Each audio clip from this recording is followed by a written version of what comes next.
Government में आप अगर एक चपरासी की भी जॉब करते हैं तो आपकी 8वीं की भी मार्कशीट को जो है सरकार चेक करना चाहती है।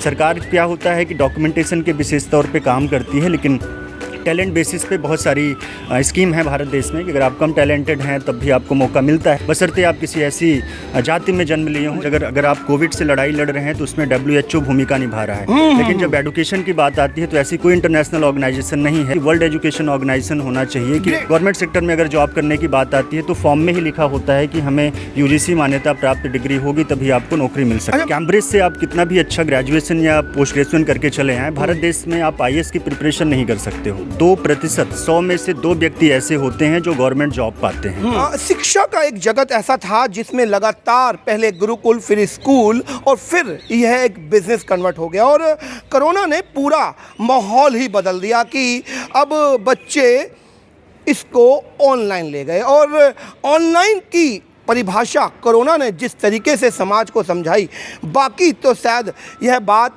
कभी हम सोच भी नहीं सकते थे, क्योंकि कोरोना का चरितार्थ अभी सामने आया कि स्कूल ऑनलाइन, सब कुछ डिजिटल। मेरे साथ हैं पीयूष पंडित जी, जो कि अपनी एक इंटरनेशनल इंटर्नशिप यूनिवर्सिटी चलाते हैं और उसमें सब कुछ वर्चुअल है और इंटरनेशनली है। पूरे विश्व को अपने साथ जोड़कर किस तरीके से शिक्षा में अपना एक स्थान, अपना एक आयाम बना रहे हैं, बात कर लेता हूँ। पहले स्वागत है आपका लीड दिल्ली पर। बहुत बहुत धन्यवाद। आपकी रिपोर्टिंग का मैं पहले से ही बहुत फ़ैन रहा हूँ और आज मौका मिला इस हंसराज कॉलेज दिल्ली यूनिवर्सिटी के इस प्रांगण में, बहुत अच्छा लग रहा है। मेरा नाम पीयूष पंडित है और मैं को-फाउंडर हूँ इंटरनेशनल इंटर्नशिप यूनिवर्सिटी का।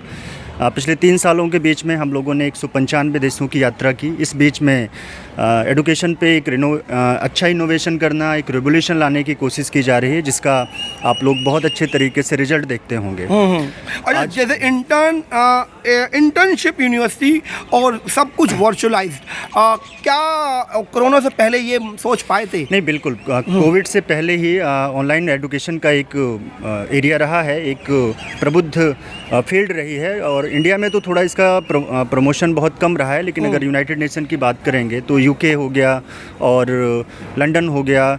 लंदन में विशेषता अगर आप देखोगे तो बहुत सारे ऐसे कॉलेज मिलेंगे जो ऑनलाइन पढ़ाते हैं। लेकिन आज के युग में अगर इंडिया से कोई इनिशिएटिव उठाया है तो IIO ने किया हुआ है कि भारत देश से हम लोगों ने शुरुआत की। पेटेंट हमने ऑस्ट्रेलिया में किया, उसके बाद अमेरिका में भी रजिस्ट्रेशन करवाया, और आज इंटर्नशिप ऐसा पेटेंटेड प्रोडक्ट है जो भारत सरकार की सरकारें जो हैं बजट में भी इसके लिए प्रमोशन लेके आ रही हैं। तो बहुत खुशी है कि शुरुआत आराम से हुई, लेकिन आज ये वर्ल्ड वाइड जो है 195 देशों में हम लोग एडुकेशन को वर्चुअली चलाने की कोशिश कर रहे हैं, और इसका रिजल्ट आप लोग देख रहे होंगे कि करीब करीब DU यूनिवर्सिटी हो या फिर इलाहाबाद यूनिवर्सिटी हो या फिर लखनऊ हो, कहीं की भी यूनिवर्सिटी हो, वहाँ के स्टूडेंट हमारे साथ इंटर्नशिप मिलकर कर रहे हैं। और मैसिव ओपन ऑनलाइन कोर्सेज़ का जो एक फॉर्मेट होता है उसके माध्यम से हम लोग 1000 से अधिक कोर्सेज़ चला रहे हैं। इसके साथ साथ जो रेगुलर PhD नहीं कर पाते हैं लोग, उनके लिए ऑनरी डॉक्टरेट का एक प्रावधान लेके आए हैं। अगर वो चाहते हैं अपना रिसर्च पेपर हमारे थ्रू छपवाना, प्रिंट आउट करवाना या फिर पब्लिश करवाना चाहते हैं वर्ल्ड वाइड, उसमें भी बहुत सारा स्वागत है और हम लोग बहुत अच्छा कार्य कर रहे हैं। जिससे कि आपने बात रखी, जो कोर्सेज चला रहे हैं या जो भी आप अपना एक इनिशिएट समाज में दे रहे हैं, ये ऑल इंडिया यूनिवर्सिटीज़ को एफिलिएट करता है कि आपके द्वारा किया हुआ कोई भी कोर्स आगे फर्दर स्टडी में काम आ सके। एग्जैक्टली, सारे कोर्सेज जितने भी मैसिव ओपन ऑनलाइन कोर्सेज होते हैं वो किसी न किसी यूनिवर्सिटी के कोर्स ही होते हैं, जो लोग हमारे पास आके किसी न किसी मेथड पे सीखते हैं। उसका एग्जाम्पल आपको कोर्सेरा से देना चाहता हूँ। कोर्सेरा एक यूनिवर्सिटी नहीं है, लेकिन सारी यूनिवर्सिटीज़ के कोर्सेज उनके यहाँ भरे पड़े हुए हैं। सेम प्रोसेस हमारे यहाँ भी मैसिव ओपन ऑनलाइन कोर्सेज में है। कोई बहुत अच्छा रोबोटिक्स पे नॉलेज है और उसका रजिस्ट्रेशन गवर्नमेंट के साथ है तो हमारे साथ आके कोलैबोरेट करके स्टूडेंट को नॉलेज दे सकता है। इस तरीके के सारे डिप्लोमा कोर्सेज को किस तरह से देखूंगा, क्योंकि इंडिया में MHRD एक डिपार्टमेंट है जो कि डिप्लोमा को वैलिडेट करता है। तो मैं इंटरनेशनली कोई डिप्लोमा होल्डर हूं तो इंडिया में फर्दर स्टडी कैसे करूंगा? भारत देश में डिप्लोमा के बेसिस पे किसी भी प्रकार के डिग्री में एडमिशन नहीं होते हैं, और भारत ही नहीं पूरे वर्ल्ड वाइड नहीं होते हैं। नहीं, डिप्लोमा की बात करा, फिर PG डिप्लोमा की बात करी। मैं डिप्लोमा की बात कर रहा हूँ। अगर आप ग्रेजुएशन लेवल पर एडमिशन लेना चाहते हैं तो आपको 10+2 की जो है नॉर्मली होनी चाहिए। वो किसी डिप्लोमा के आधार पे यहाँ पे भारत में ही नहीं किसी भी देश में एडमिशन नहीं होता है। दूसरी चीज़, जो डिप्लोमा होता है हर एक कंट्री का अपना एक मानक सिस्टम बनाया गया है। ऑस्ट्रेलिया में अलग है, अमेरिका में अलग है, हर जगह पे अलग है। इसकी मांग के लिए हम लोगों ने WEO की स्थापना की बात करी है कि वर्ल्ड एजुकेशन ऑर्गेनाइजेशन होना चाहिए कि अगर किसी भी देश में किसी भी देश से लड़का अगर बीटेक करके आता है तो दूसरे देश में एक्सेस कर सके। सिर्फ प्राइवेट सेक्टर में ही एक्सेसिबिलिटी होती है। गवर्नमेंट सेक्टर में अगर जॉब करने की बात आती है तो फॉर्म में ही लिखा होता है कि हमें UGC मान्यता प्राप्त डिग्री होगी तभी आपको नौकरी मिल सकती है। अच्छा, मैं वही बात अटका रहा हूँ कि आउट ऑफ इंडिया 2 साल की भी ग्रेजुएशन मानी जाती है और जब वो बच्चा इंडिया में आता है तो इंडिया में उसको कहा जाता है कि आप AIU से अपने आप को सर्टिफाइड कराइए। और AIU एक बॉडी है, कई बार कर देती है, कई बार नहीं भी करती है। नहीं, देखिए एजुकेशन सिस्टम में बहुत सारी विभिन्नताएं हैं। हर एक देश में अलग अलग सिस्टम है। इसको एक करने के लिए एक पूरा कैंपेन चलना चाहिए। जस्ट एग्जांपल, अगर आप कोविड से लड़ाई लड़ रहे हैं तो उसमें WHO भूमिका निभा रहा है। लेकिन जब एजुकेशन की बात आती है तो ऐसी कोई इंटरनेशनल ऑर्गेनाइजेशन नहीं है जिसके माध्यम से हर देश की एजुकेशन को आप इक्वल बनाने की कोशिश करते हैं। हम लोग इसकी भी मांग कर रहे हैं, यूनाइटेड नेशन के साथ बार बार मांग कर रहे हैं। अभी आपको एग्जाम्पल देना चाहता हूँ कि कैम्ब्रिज से आप कितना भी अच्छा ग्रेजुएशन या पोस्ट ग्रेजुएशन करके चले आएँ, भारत देश में आप IAS की प्रिपरेशन नहीं कर सकते हो। अगर आपके अंदर टैलेंट है तब आपने कैम्ब्रिज में एडमिशन लिया, उसके बाद भी भारत में आने के बाद IAS का एग्जाम नहीं दे सकते। और रीज़न बिहाइंड उसके है कि हर देश की अपनी एक मानकता है। अगर ऐसा ही करना शुरू कर देंगे तो हर देश का व्यक्ति दूसरे देश में जाके एम्प्लॉयमेंट खोजना शुरू कर देगा और उस देश के एम्प्लॉयबिलिटी जो है खत्म हो जाएगी। ये बड़ी बात, ये बड़ा तंज है। देखिए, जो बात अभी कही वो बड़ा तंज इसलिए है कि एजुकेशन सिस्टम में जो विभिन्नताएं हैं वहाँ पर ये जो विभिन्नता बताई कि कैम्ब्रिज यूनिवर्सिटी पूरे वर्ल्ड फेमस यूनिवर्सिटी है और अभी जो बात कही IAS की प्रिपरेशन नहीं, और यदि प्रिपरेशन नहीं तो कैम्ब्रिज यूनिवर्सिटी का जो स्टूडेंट है वो ऐसा नहीं है कि कैलिबर नहीं रखता है, वो डेफिनेटली किसी और प्लेटफॉर्म पे अपना एम्प्लॉयमेंट खोजेगा। यहाँ पर एक बात और कहना चाहूँगा, अगर आप बात करने की कह रहे हैं तो विश्व में अगर हम एम्प्लॉयबिलिटी की बात करेंगे तो 2% 100 में से 2 व्यक्ति ऐसे होते हैं जो गवर्नमेंट जॉब पाते हैं।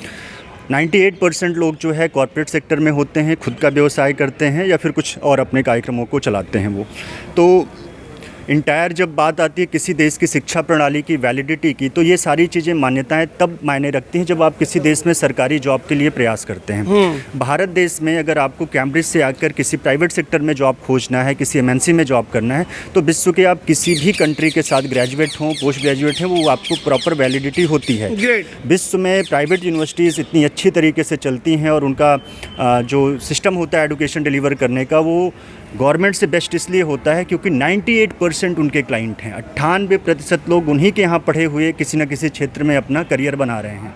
लेकिन 2% ऐसे ही होते हैं जिनको बहुत सारी सर्टिफिकेशन की आवश्यकता पड़ती है। गवर्नमेंट में आप अगर एक चपरासी की भी जॉब करते हैं तो आपकी 8वीं की भी मार्कशीट को जो है सरकार चेक करना चाहती है। सरकार क्या होता है कि डॉक्यूमेंटेशन के विशेष तौर पर काम करती है, लेकिन टैलेंट बेसिस पे बहुत सारी स्कीम है भारत देश में कि अगर आप कम टैलेंटेड हैं तब भी आपको मौका मिलता है, लेकिन बशर्ते आप किसी ऐसी जाति में जन्म लिए हों जहाँ पे ये भी एक तंज है। देखिए, लगातार तंज पे तंज हो रहा है, ये एक अच्छी बात लग रही है। तंज नहीं, एक ये आज के युग में जो टैलेंटेड लोग हैं, है ना, उनकी ये विषमता है कि उनको बोलना चाहिए कि इक्वालिटी, भारत देश का संविधान हमें अधिकार देता है कि सब एक बराबर हों, तो शिक्षा के क्षेत्र में भी सबको बराबर करने की कोशिश की जाए। यहाँ पे एजुकेशन ख़राब करने की कोशिश होती है, तब विदेशों में ऐसा नहीं है। आप इसीलिए वहाँ की शिक्षा प्रणाली को देखते हैं, बहुत अच्छे हैं। भारत देश का भी यूथ, मैक्सिमम यूथ आज जो है भारत में ना पढ़ने के लिए, मेडिकल की तैयारी के लिए बाहर जा रहा है, वो इंजीनियरिंग करने के लिए बाहर जा रहा है। तो ऐसी सिचुएशन तभी पैदा होती है जब आपका अपना देश कैलिबर को अडॉप्ट नहीं करता, वहीं से ब्रेन और ड्रेन का जो पॉलिसी होता है शुरू होता है। भारत देश के टैलेंट दूसरे देशों में काम कर रहे हैं। आप अमेरिका में इंजीनियर्स की स्थिति देख लो, लंदन में डॉक्टर्स की स्थिति देख लो, दुबई में आप जाके देखिए भारतीय डॉक्टर्स की भरमार पड़ी हुई है। ये तभी हो पाता है जब वहीं पे वो पढ़ के वहीं सेट हो जाते हैं, भारत वापस नहीं आते। यहाँ पे आने के बाद एडमिशन लेने में भी आरक्षण, एडमिशन के बाद टेस्ट देने में, फॉर्म भरने में भी आरक्षण, उसके बाद नौकरी लगने में आरक्षण, और उसके बाद अगर आपने किसी इलाज में भी गलती कर दी और आप किसी ऐसी कैटेगरी में बिलोंग करते हैं तो आपके ऊपर SC/ST एक्ट जैसे प्रावधान लगा दिए जाते हैं। बहुत सारी समस्याएं हैं भारत देश में, इसलिए युवा जो है भारत से बाहर जा रहा है। लेकिन हमारा प्रयास IIU के माध्यम से ये है, आप कहीं भी रहें, कैसी भी स्थिति में रहें, किसी भी देश की आपको डिग्री चाहिए, डिप्लोमा चाहिए, हमारे मैसिव ओपन ऑनलाइन कोर्सेज़ के माध्यम से आप किसी भी देश की डिग्री IIU के माध्यम से प्राप्त कर सकते हैं, जो 100% वैलिड होती है। रीज़न बिहाइंड वो है कि एक कैंपस होता है, वो ऑलरेडी जहाँ की डिग्री हम लोग प्रोवाइड कर रहे हैं वो खुद एक कैंपस है, तो वहाँ के सरकार के द्वारा वो प्रॉपर मान्यता प्राप्त होती है और हम लोग बहुत अच्छे तरीके से इसमें काम कर रहे हैं। बहुत बढ़िया। ये एक बड़ा तंज रहा कि जिस तरीके से देश की शिक्षा व्यवस्था चरमरा गई है और लगातार युवा विदेश में जाकर अपनी शिक्षा को ग्रहण करना चाहता है, उसका यही कारण कि जैसे अभी बताया कि 8वीं की मार्कशीट को भी चेक करना चाहता है। टैलेंट का कोई भी पैमाना यहाँ है ही नहीं, बस कागज़ चेक कराइए। और जैसा कि तंज पर तंज लगातार युवाओं को मिल रहे हैं, युवा कहीं ना कहीं डिस्ट्रैक्शन में है और विदेश में ही अपने को सेफ एंड सिक्योर समझता है।